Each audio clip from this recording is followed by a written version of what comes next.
Esta linda noche yo quiero hablarles a ustedes sobre el mensaje del reino, el mensaje que Jesús trajo y que la iglesia debe de aprender a transmitir y debe de conocer para poder entregar con libertad y que se provoque un cambio.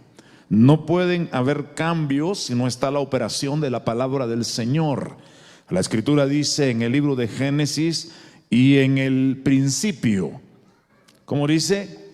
La tierra estaba desordenada y vacía, y el Espíritu de Dios se movía sobre las aguas. ¿Cuánto tiempo estuvo esa manifestación del Espíritu moviéndose sobre las aguas o moviéndose sobre la nada? No lo sabemos. Hasta que en un momento vino la voz de Dios, su palabra, que es la que crea la vida y es la que activa todas las cosas y llama a las cosas que no son como que fueren. Dijo: sea la luz, y fue la luz. Porque la palabra es la que activa al Espíritu Santo.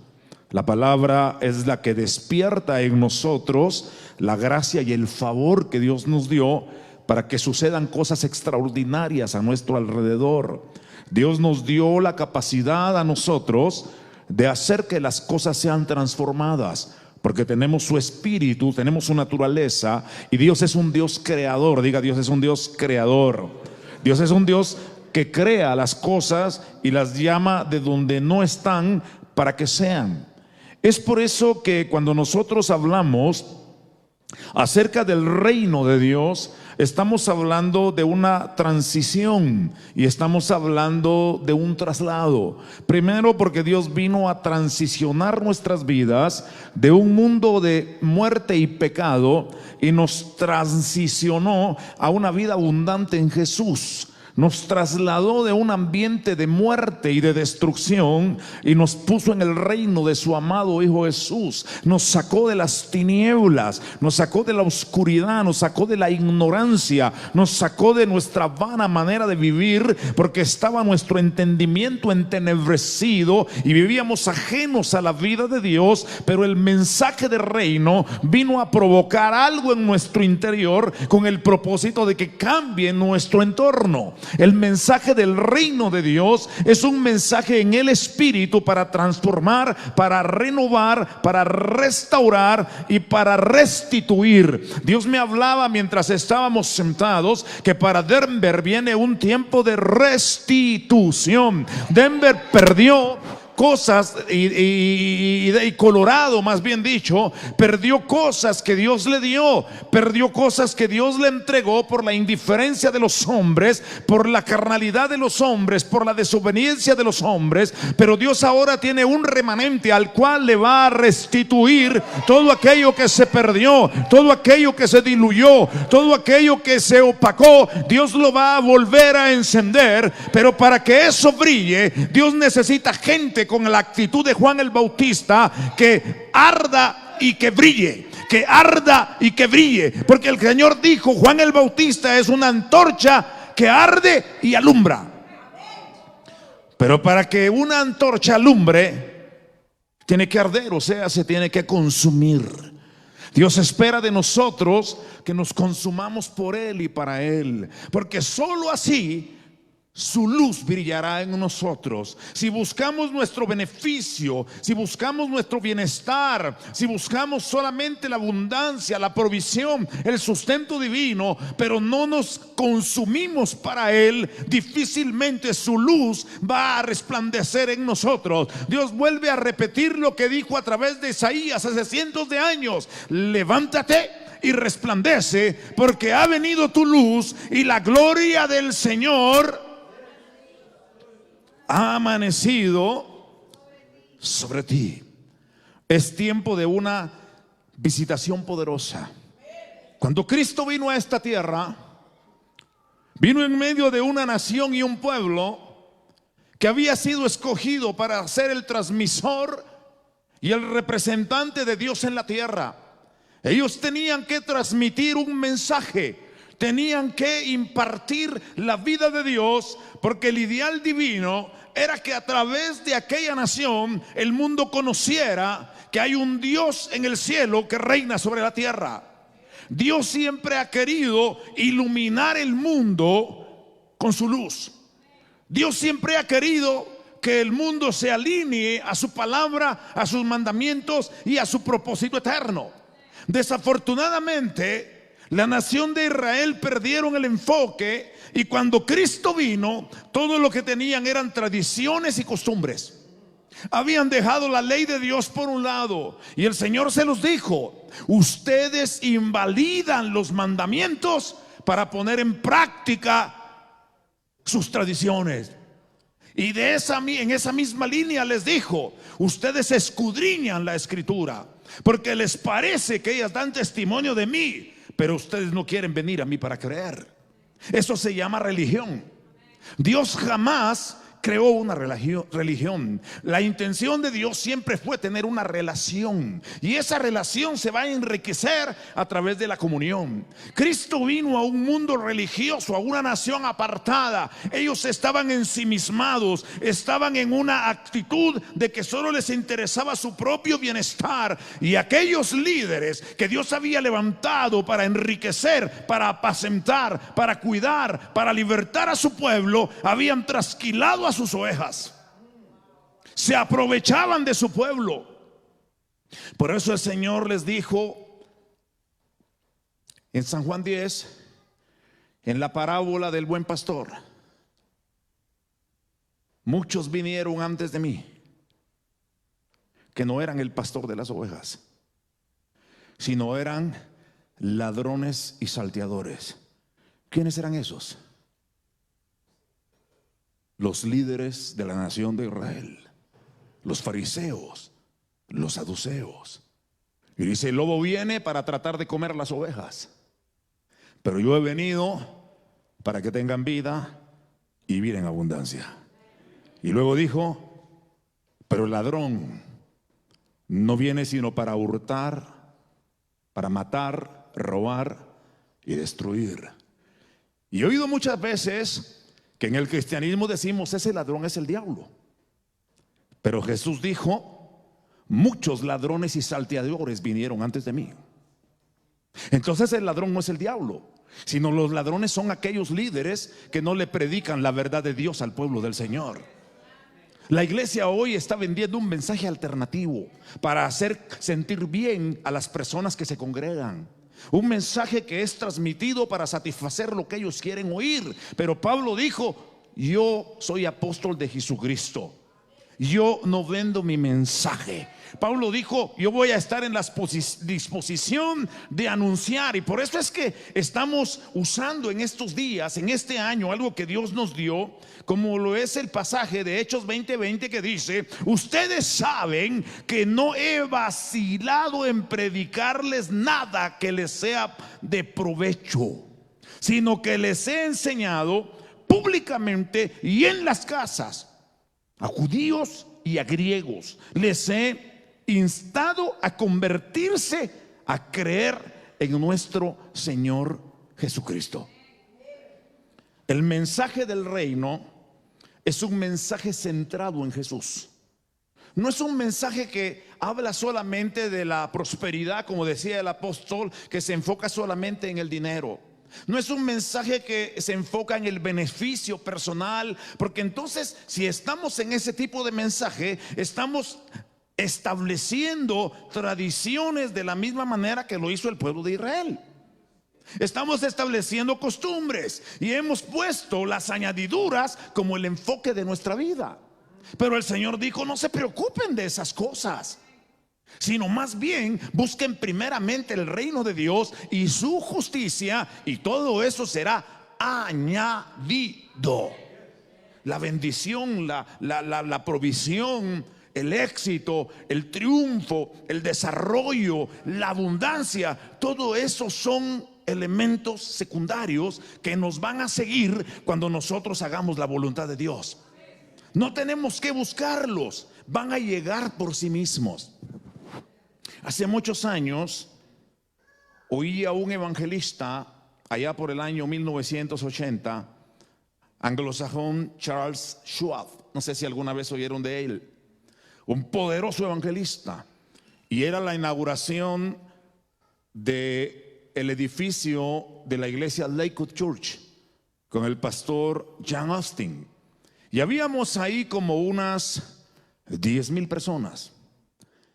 Y se paró el evangelista Charles y dijo: yo ya no necesito recursos para mi vida personal, tengo lo necesario. Yo ya no necesito recursos para hacer el ministerio, tengo lo necesario para hacerlo el resto de mi vida.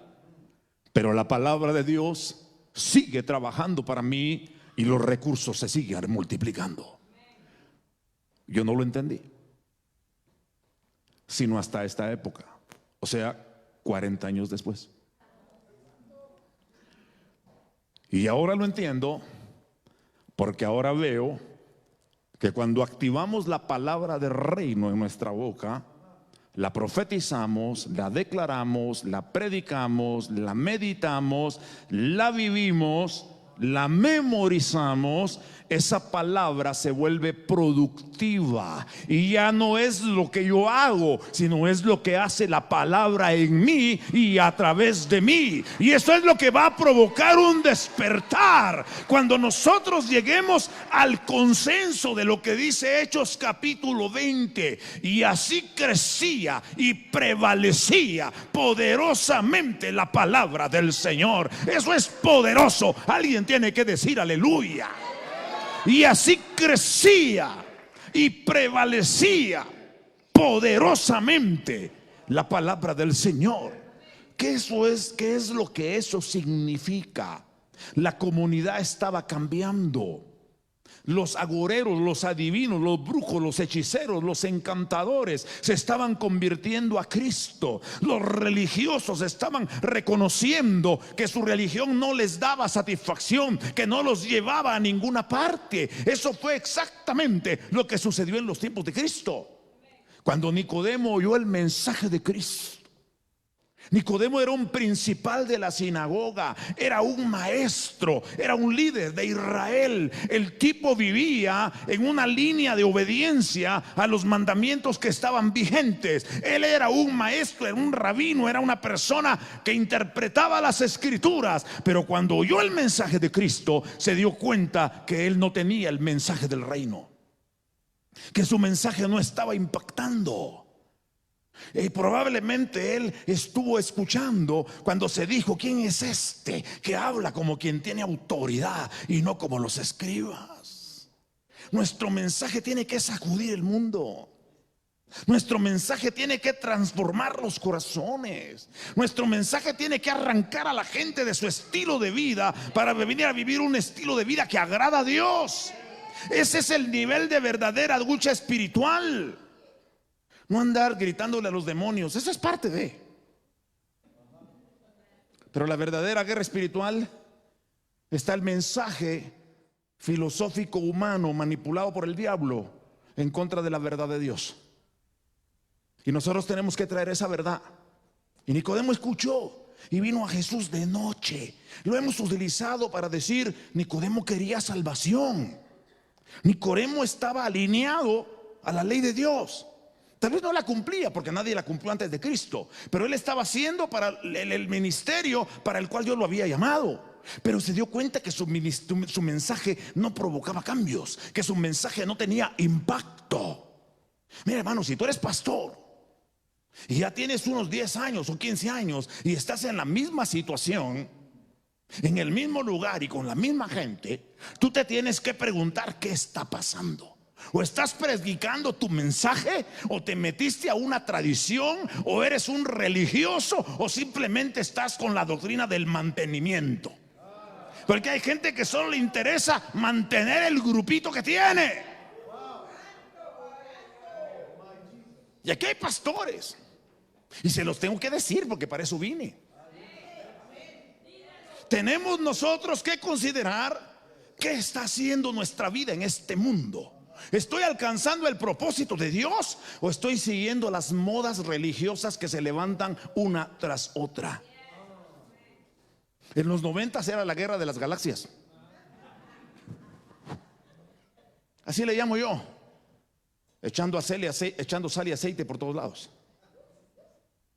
Tal vez tuvo su momento y tal vez en alguna medida fue bueno, pero ¿qué resultados hay? ¿Ah? ¿Qué impacto tiene todo eso? Yo tengo que hacer un análisis introspectivo de mi vida ministerial y aprender a reconocer si mi ministerio no está teniendo el impacto que Dios quiere que tenga. Porque Dios no nos hizo pastores de una congregación. Dios nos hizo pastores de la ciudad, de la nación y del mundo. No se trata de meter 200, 500, 1000, 10,000 personas en un auditorium. Eso no es el propósito de Dios para nuestra vida. Llenémoslos, está bien, pero para entrenar a la gente con un pensamiento de reino, que ellos son misioneros en esta vida, para que salgan apóstoles, profetas, pastores, evangelistas, gente con el fuego que quiera arder y consumirse para brillar donde quiera que vaya. Porque saliendo de esas puertas empieza el campo misionero. Una vez vino un líder de la iglesia y me dijo: apóstol, tengo pasión por la India. Digo, quiero alcanzar a los hindúes. Yo le dije: sí, me dijo. Y le dije: ¿por qué no empiezas alcanzando al indio que vivía a la par de tu casa? O al hindú, pues, para que no se ve tan feo. Y el hombre se rascó la cabeza, porque mi segunda pregunta fue: ¿cuántas almas has ganado aquí? Y la tercera fue: ¿qué estás haciendo para transmitir el mensaje del reino? Obviamente él no tenía respuestas porque no estaba haciendo nada. Hay gente que quiere ir a las naciones, hay gente que quiere ir al mundo, pero no por la pasión del evangelio. Lo ponen de excusa, pero lo que quieren es pasear.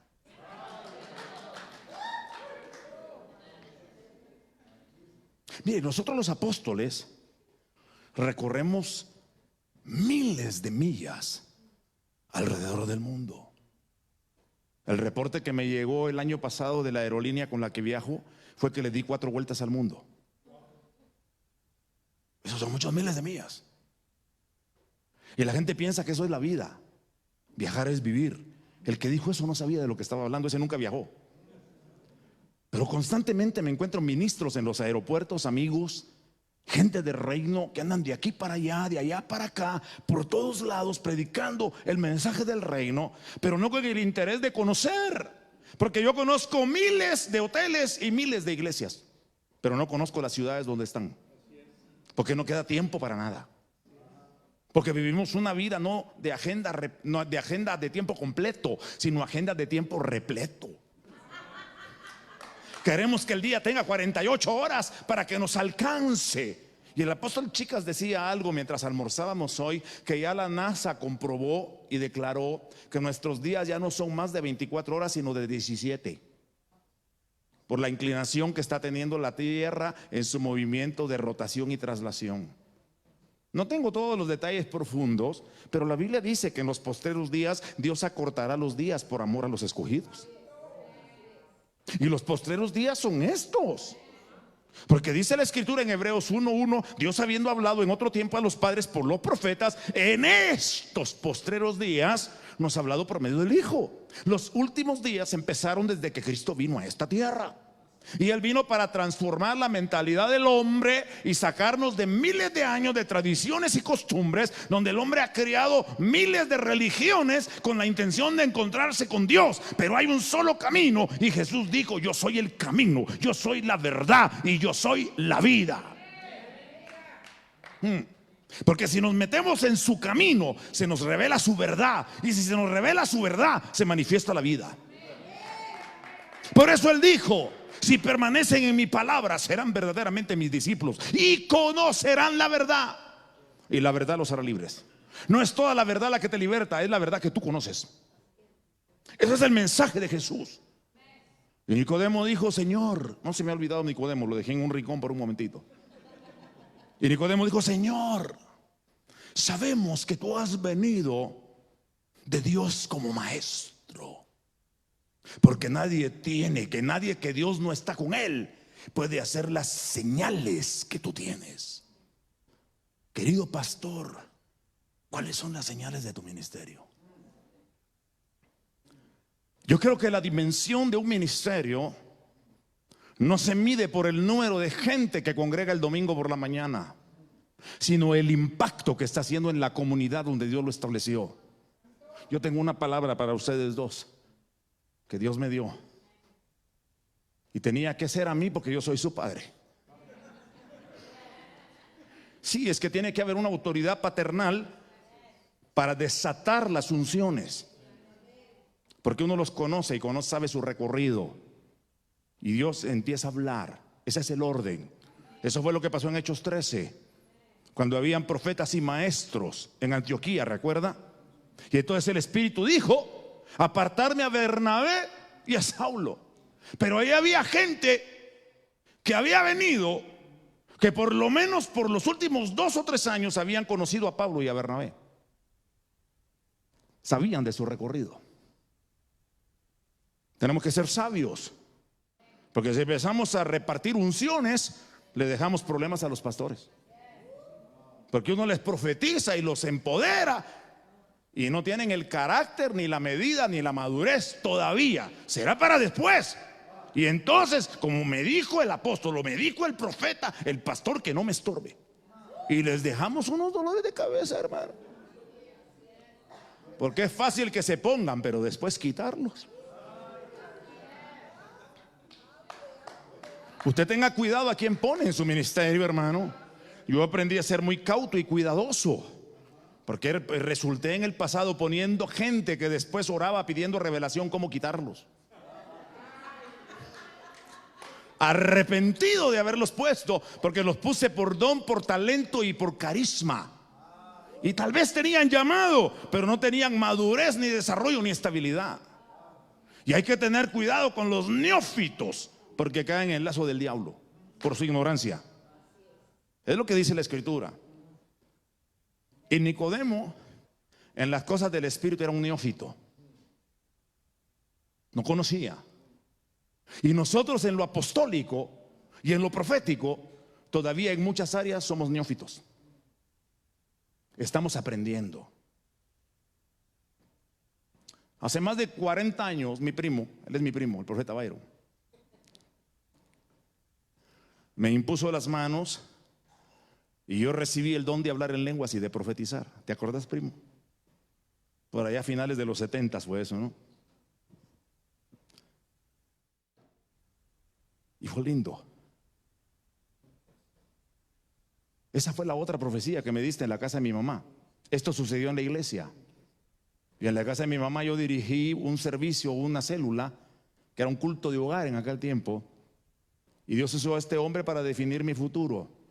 Y la última parte decía: irás y confirmarás a muchos. ¿Te acordás?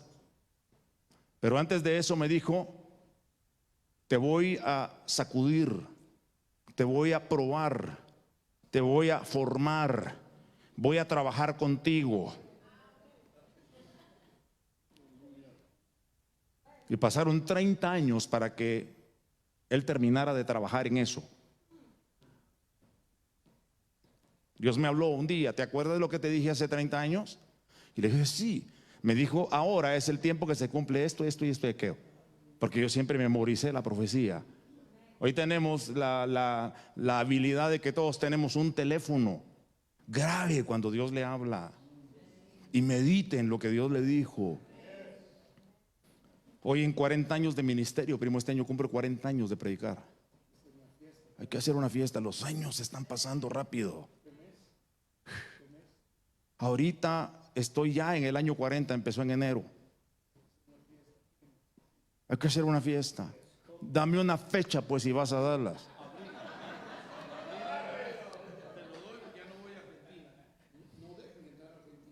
Gracias a Dios. A lo mejor el plan de Dios es que vengas con nosotros. Perdone que estamos arreglando agendas delante de todos.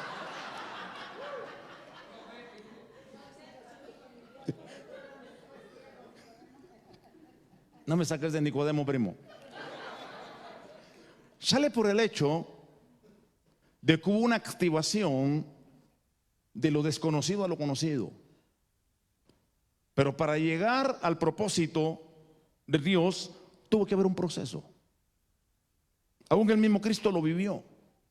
Toda su vida fue un proceso para manifestar su ministerio. Él tuvo lo que los teólogos le llaman amnesia divina. Él todo lo que habló no era porque era Dios, era porque el Padre se lo revelaba. Él dijo, no puede el Hijo hacer nada por sí mismo, sino lo que ve hacer al Padre. El Padre le revelaba por su ejemplo. Él no lo sabía todo. Porque si no, no hubiera sido tentado en todo y sin pecado, y no hubiera aprendido por el sacrificio y la obediencia. Entonces él era un hombre como usted y yo, con naturaleza divina como usted y yo. Nicodemo no tenía naturaleza divina, por eso no entendía. Pero se acercó y dijo las señales. ¿No será que le faltan señales a tu ministerio? No estoy hablando de sanidades, de endemoniados manifestando, no. Estoy hablando del milagro más grande. Vidas transformadas por el poder de Dios, que ya no son lo que eran, que ya no están en ese mundo de tinieblas y de pecado, sino ya Dios los trasladó al mundo de su reino de luz, y ahora los está haciendo transicionar como la luz de la aurora, que va de aumento en aumento hasta que el día sea perfecto.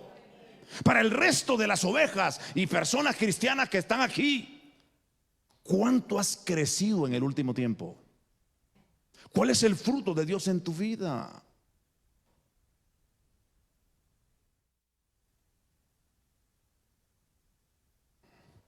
Yo veo gente que no avanza.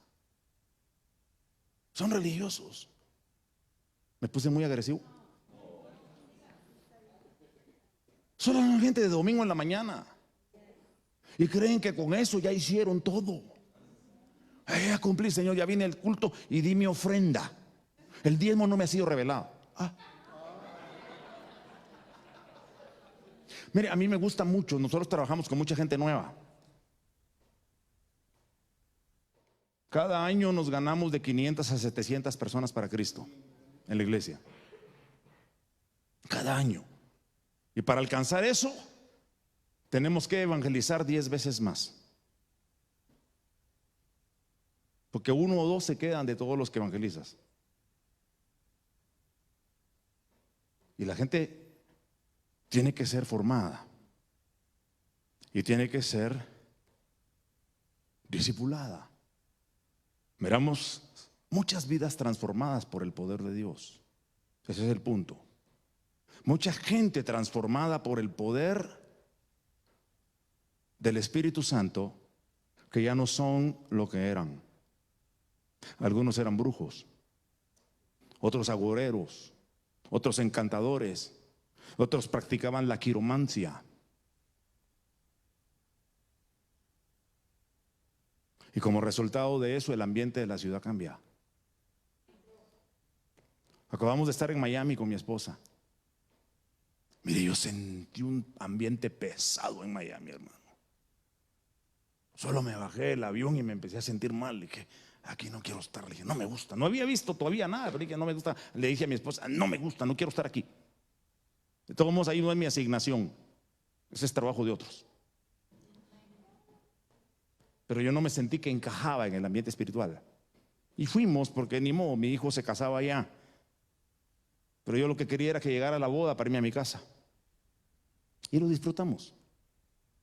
Pero el punto es, ¿qué efecto está produciendo tu ministerio en las vidas, en la ciudad donde Dios te plantó? Dios nos habló y nos dijo, quiero que posicionen la iglesia a nivel ciudad y que sean una influencia sobre las autoridades, para a través de la influencia que van a tener sobre las autoridades, de esa manera tener influencia sobre la ciudad y gobernar.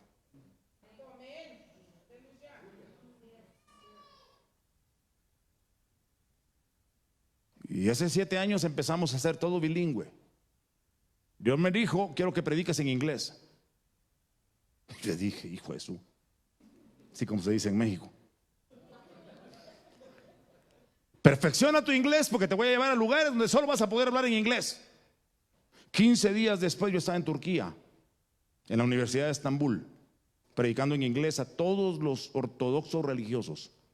Le prediqué a todos los catedráticos y a todo el equipo administrativo. Estuve 2 semanas allá con ellos. 2 semanas ni una palabra en español. Solo la gracia de Dios me ayudó. Y entonces dije, Dios, cuando tú hablas hay que ponerse las pilas. Y entonces empecé a hacer todo bilingüe. Esto que le estoy contando es en el 2012. Y en el 2012 el diablo me quiso matar. Terminé hospitalizado con un derrame cerebral. Ese tuvo que ser el diablo. Yo estaba sano y estaba terminando de predicar cuando me dio el ataque. Fui a parar al hospital y cuando me vieron los médicos me dijeron, usted se va a quedar aquí con nosotros una buena temporada. Y yo, que no podía hablar ni moverme porque me quedé cuadrapléjico, yo decía en mi mente, Señor, yo no me quedo aquí. En Jesús yo fui sanado, en sus llagas fui curado. Cuando me dio el ataque yo quería hablar en español y no me salía. Traté de hablar en inglés y no me salía. Traté de hablar en otras lenguas y no me salía. Dije, algo anda mal. Cuando me llevaron a la emergencia y me vieron, dejaron a todos ahí y me metieron a mí. Me atendieron así. Me dijeron, una buena temporada, porque lo que a usted le pasó es muy delicado. Una parte de la vena carótida en la parte profunda del cerebro se me rompió. Usted sabe que la vena carótida es una vena principal. Entonces me dijeron, en otras palabras, está molado. Muy guatemalteco eso, ¿verdad? Pero yo decía, no. Al otro día, cuando entraron los doctores a mi cuarto, yo estaba sentado en la cama. ¿Y usted qué hace? Yo ya estoy bien, me voy a mi casa, les dije. No, lo tenemos que examinar. Y dije, Señor, muéstrale a estos el poder del milagro, porque mi vida tiene que ser un impacto donde quiera que yo esté. Ahora entiendo que Dios me llevó a ese hospital para enseñarle a todos los especialistas que me atendieron, que fueron de 7 a 10, que Dios es poderoso. Y que cuando Dios dice sí, aunque la ciencia diga no, ese es impacto. Pero no le aconsejo que le pida a Dios impactar de esa manera.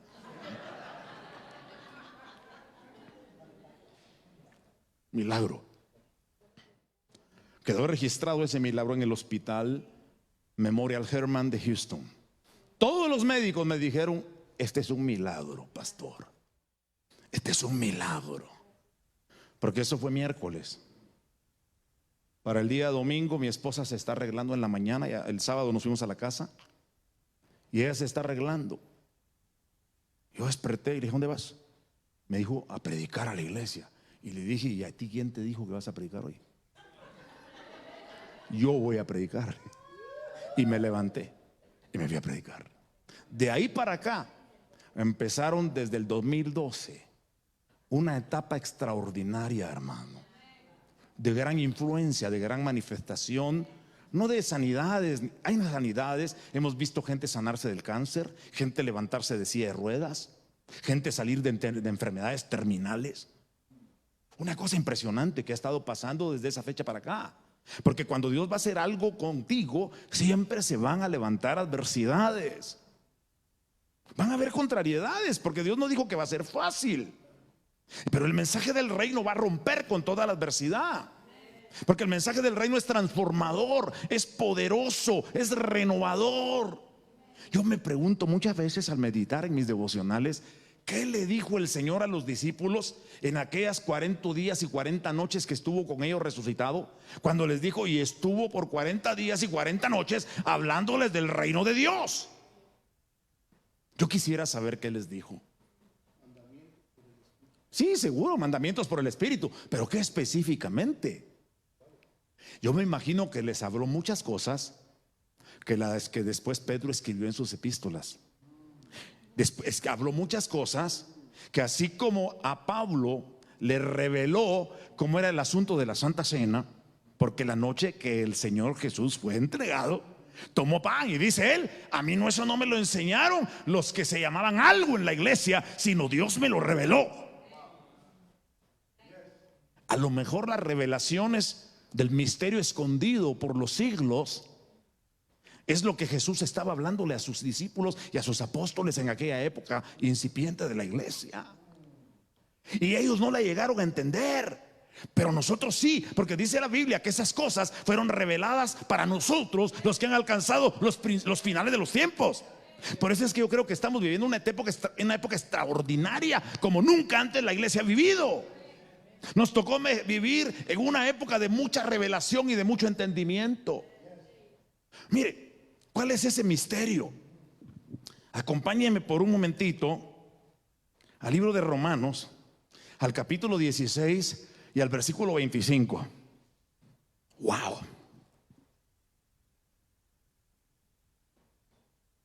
Dije 750 personas hace un rato.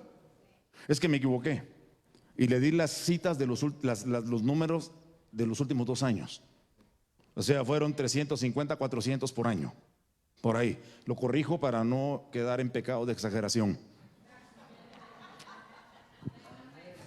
Es que a veces a uno se le cruzan los cables, hermano.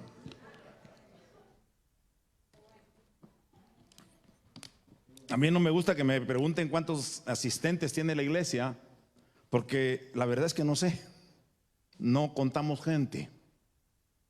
Sabemos que hay mucha gente y que a muchas no la conozco, pero es así. Pero la conocen los líderes y lo conocen los pastores, y eso es lo bueno, que hay un fluir. Un paréntesis: se está hablando en Texas de prohibir reuniones de más de 250 personas. En Chicago, hoy estaba oyendo al alcalde de Chicago y al alcalde de Nueva York, de Blasio, y ellos decían que están pensando poner una ley que no hayan congregantes de más de 500 personas en esta época. Y entonces hablé con mi hijo, que es el pastor de la iglesia ahora, y me dijo: papi, yo no estoy preocupado. Le dije: yo tampoco. ¿Y sabe por qué no estoy preocupado? Porque tenemos las redes celulares donde se congrega toda la gente, y tenemos los medios donde todos los seguidores están. Y es algo que hay que hacer, mi hijo. Hay que incursionar en las plataformas electrónicas para que la gente pueda dar por push pay, para que la gente pueda dar por texto y para que la gente pueda dar en la página del ministerio. Porque si algo sucede, yo ahí colecto los diezmos y las ofrendas desde sus teléfonos todos. Si quiere donar, mande un texto al 77977 con la palabra Betania.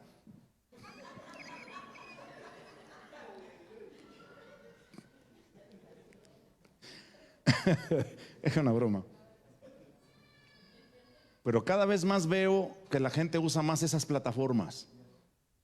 Antes teníamos ingresos solamente los días de culto. Hoy tenemos ingresos todos los días de la semana. Porque aunque la gente no esté ahí, la gente no es diezmado, no es ofrendado, y ahí el teléfono. Se cierra el paréntesis. Romanos capítulo 16, verso 25. Tengo 10 minutos para terminar. Estoy en lo correcto, ¿verdad, mijo? Con el tiempo. Y el que puede fortaleceros o confirmaros según mi evangelio y la predicación de Jesucristo. Cuando yo leí eso me quedé pensando: ¿qué diferencia hay cuando dice Pablo según mi evangelio y la predicación de Jesucristo? ¿Cuál es la diferencia? ¿Alguna vez ha pensado usted en eso? ¿A qué se refería Pablo? Según mi evangelio y la predicación de Jesucristo. Bueno, la predicación de Jesucristo fue la introducción al mensaje del reino. Porque él, en 3 años y medio, la mitad de ese tiempo se dedicó a sus discípulos, y la otra mitad a recorrer ciudades y aldeas y anunciar las buenas nuevas del reino. El ministerio del Señor fue el punto de partida del mensaje del reino. Pero las epístolas pastorales son la estructura del mensaje del reino, que es el evangelio. Interesante, ¿no es cierto? Porque Jesús no habló de evangelio, Jesús habló de reino. Pero el evangelio enseña la estructura del reino, y el evangelio son las buenas noticias de lo que Dios quiere hacer en la tierra. Por eso dice, según mi evangelio y la predicación de Jesucristo. Esos dos operan, dice, según la revelación del misterio encubierto desde tiempos eternos. ¿Cuál es ese misterio? Póngame Efesios capítulo 3, verso 1. Por favor. Después vamos a regresar a Romanos. Vamos a regresar al verso 26. Pero dice, por esta causa, y yo, Pablo, esta es una continuación de lo que está hablando en Romanos. Acuérdense que Pablo escribió Romanos y Pablo escribió Éfeso. En diferente tiempo, pero él escribió las dos, la carta a los romanos y la epístola a los efesios. Y dice, por esta causa yo, Pablo, prisionero de Jesús, por vosotros los gentiles, siguiente verso, si es que habéis oído de la dispensación de la gracia que me ha sido dada para nosotros. La dispensación es el tiempo de una administración. Jesucristo vino a revelar la gracia y la verdad. La ley por Moisés fue recibida por ángeles y transmitida por hombres, pero Jesús vino a establecer la gracia y la verdad. Y esa revelación se la da a Pablo y le dice, habéis oído. El problema es que la iglesia no ha oído el mensaje de la gracia del reino y del propósito de Dios en su totalidad, sino que ha oído un mensaje aleatorio, donde nos hemos dedicado muchas veces a predicar a la gente que sus necesidades van a ser cubiertas. Y eso es cierto. Que va a prosperar, que va a ser abundado, y eso es cierto. Pero esas son señales y son el resultado, como bien decía el apóstol Chicas, de obedecer la palabra de Dios. Y dice, dispensación de la gracia de Dios que me ha sido dada para con vosotros. Verso 3. A saber que por revelación me fue declarado el misterio, como antes he escrito brevemente. Por último, el verso 4. Leyendo lo cual podéis entender, sea mi inteligencia, cuál sea mi inteligencia en el misterio de Cristo. O sea, el misterio de Cristo no es una fe intangible, no es una fe etérea, no es un mensaje alocado, no es un mensaje que no se puede explicar, es un mensaje que se entiende con inteligencia y revelación. No es un mensaje que dice, no lo van a entender, hermanos. Es que si no lo entiendes, no lo puedes practicar.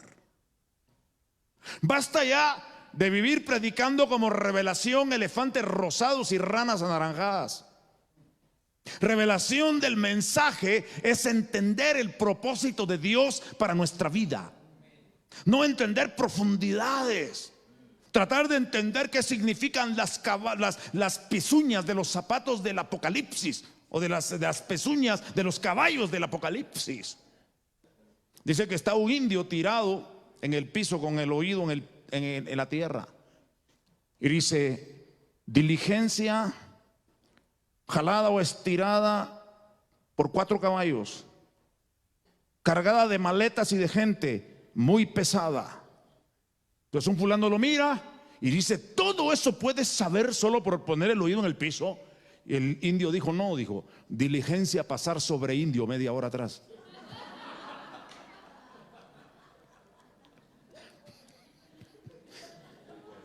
Algunos así quieren que sea el mensaje, poner el oído y entender. No, tiene que pasar un proceso, tiene que pagar un precio, con inteligencia. Póngame el verso 5.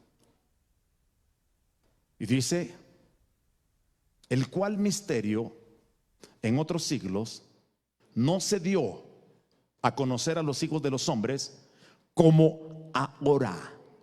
Ese ahora es un continuo presente, porque fue ahora cuando Pablo lo escribió y es ahora cuando usted lo lee. Y ese ahora se activa por la revelación. Si no, usted estuviera diciendo que Dios lo dijo a través de Pablo. No, Dios lo está diciendo ahora. Como ahora es revelado a sus santos apóstoles y profetas por él o en el Espíritu. ¿Por qué dice en el Espíritu y no dice por el Espíritu? Es que las mayores revelaciones se encuentran leyendo bien, no tratando de interpretar ahí cosas místicas, sino lea bien. Es la mayor revelación, lea bien. Y nosotros todos queremos que sea por el Espíritu. Y por eso estamos esperando que el Espíritu Santo haga lo que a nosotros nos toca hacer. ¡Prospérame! No, Él no te va a prosperar. Eres tú el que te vas a prosperar. Se lo dijo a Josué, como decía el apóstol. Si obedeces serás prosperado. Tendrás éxito en todo lo que emprendas. Pero tú lo tienes que provocar. Me gusta un dicho. A mí me gusta aprender frases. Y hace años oí esta frase: el mundo no es como es, el mundo es como tú eres. Y tu realidad no es la que es, sino la que tiene que ser. El mundo no es como es, sino es como tú eres. Y tu realidad no es la que es, sino la que debe ser. Porque tu realidad son el producto de circunstancias. Por eso ahorita la gente anda asustada. Los anaqueles de las tiendas están vacíos y no se están dando cuenta que ellos están provocando una crisis más grande. Mire, hermano, que ya no hay agua. Dígale eso a los inditos que viven en la montaña. Ellos toman agua del pozo. No les preocupa eso. Que ya no hay hand sanitizer. En muchos países del mundo yo he ido. He viajado por arriba de 50 países y he ido a lugares remotos donde no conocen ni el jabón, mucho menos el desinfectante de manos. ¿Qué les preocupa a ellos? Pero a nosotros aquí en América, hermano, nos preocupan las cosas que para otros son secundarias. No hay agua, pues agarre del chorro y póngala a hervir de la llave y bébala. Ahora entiendo por qué Dios me puso la inquietud de hacer un criadero de gallinas en un campamento que tenemos. Si viene la crisis, a puro huevo me estoy todos los días. De todos modos es una dieta de la cual Jesús habló. Dijo huevo, pan y pescado. ¿Qué es eso? Una dieta balanceada. Así que no se haga bolas, hermano. No se preocupe. Como dijo mi sobrino que vivía con mi mamá, y mi mamá le han gustado mucho las flores y la casa es muy grande en Guatemala y tenía unos jardines muy lindos llenos de flores. Y dijo mi sobrino: ¿por qué mi abuelita se está preocupando tanto por las hierbas? Dijo, si ahí tienen el jardín un montón, dijo. Él pensó que todo lo que estaba ahí se comía. Usted reposa en Dios. Lávese las manos, de paso también la boca, para que no tenga unción cuando hable. Regresemos por favor a Romanos y con eso voy a terminar. Pero, ¿cuál es ese misterio? Son varias etapas. 1. Cristo es el misterio revelado del Padre. 2. La iglesia es el misterio revelado de Cristo. 3. El reino es el misterio manifestado de la iglesia. El Padre, el Hijo y la iglesia. Y usted tiene que develar ese misterio. No en un mensaje religioso, sino en un mensaje transformador, como el Señor le contestó a Nicodemo. De cierto te digo que si no naces de nuevo, no puedes ver el reino de Dios. Hay gente que por su falta de entendimiento y su falta de inteligencia espiritual no miran el reino. Se conforman con el domingo en la mañana. Ay, ya fui al culto. A la noche, no hay culto, ya qué pereza. Hay que descansar, mañana tengo que trabajar temprano. Hay velada de oración, ahí no voy a ir porque mis hijos van a la escuela. Nuestros hijos crecieron en vigilias. Desde chiquititos nos los llevamos, nunca los dejamos en la casa. Nunca les pagamos niñera. A donde nosotros íbamos, iban los niños. Allá en Guatemala yo me cargaba a los mayores a las montañas. ¿Te acordás, primo? Me los llevaba a la sierra.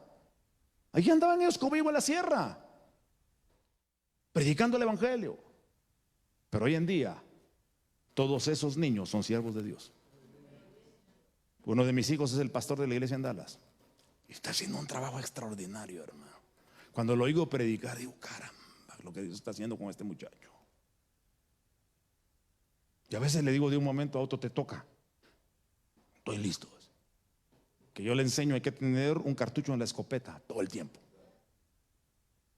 Nada de que avíseme un mes antes para prepararme.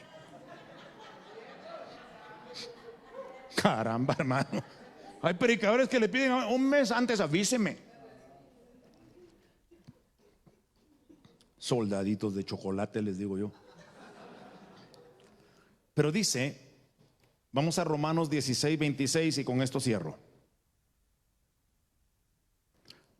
Me gusta un poquito más la versión que estoy usando yo que la que está en pantalla, pero bueno, la gramática es diferente, pero el mensaje es el mismo. Pero dice que ese misterio que se mantuvo oculto desde siglos eternos se ha manifestado ahora. Dios te lo revela ahora y se manifiesta ahora. Tiene que haber una manifestación de lo que tú entiendes de Dios. Tiene que producir un resultado. Mi meta es predicar un mensaje que cuando la gente lo oiga tenga algo que cambiar en su vida cuando se vayan de aquí. Yo soy teólogo. Ya se me olvidó ni cuántos doctorados tengo, que estudié, 3 creo. Un par de maestrías, una licenciatura. No me estoy jactando, simplemente lo estudié. Pero no me gusta predicar teología profunda. La conozco, porque la gente ni le entiende aún.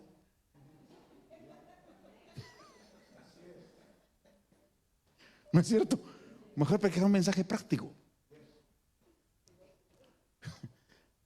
Manifestado ahora y por las escrituras de los profetas. Y usted dirá, ¿y por qué estudió? Estudié para demostrarle a los jóvenes que es posible. Para tener autoridad, decirles tienen que estudiar y graduarse. Porque si yo no he hecho nada en la vida, ¿cómo le pido al otro que lo haga? Los pastores tenemos que prepararnos, hermano. Porque hay muchos que salieron de Guatemala, pasaron por México en el seminario bíblico de 2 meses y vinieron aquí, ya son pastores. Y se hacen pastores porque no encuentran una iglesia como la que dejaron allá. ¿Quién le dijo a usted que hay que reproducir modelos? Dios tiene un modelo para cada ministro porque el llamamiento es individual. Y además lo que le funciona al apóstol Chicas a lo mejor no me funciona a mí. Pero lo que sí es universal es la palabra y sus principios. Y entonces dice, y por las escrituras de los santos profetas, según el mandamiento del Dios eterno. ¿Para qué es la manifestación de ese misterio? ¿Para que nos jactemos en las profundidades que hablamos? ¿O en el conocimiento que tenemos de la escritura? No, señores, es declarando a todas las gentes. La otra versión dice a todas las naciones. Otra versión dice a todo el mundo, para que obedezcan a la fe. Todo mensaje de Jesucristo tiene que llegar a Hechos 20:20. Compartir el mensaje a los que no lo conocen. Tu vida tiene que ser un instrumento para establecer el reino de Dios en otras personas. Para que tú seas instrumento de alcance. Para que tú seas un instrumento para la gloria de Dios. Pónganse de pie, por favor, ya terminé. No quiero abusar del tiempo. Pero me apasionan estas cosas. Quisiera seguir hablando y podría seguir hablando, pero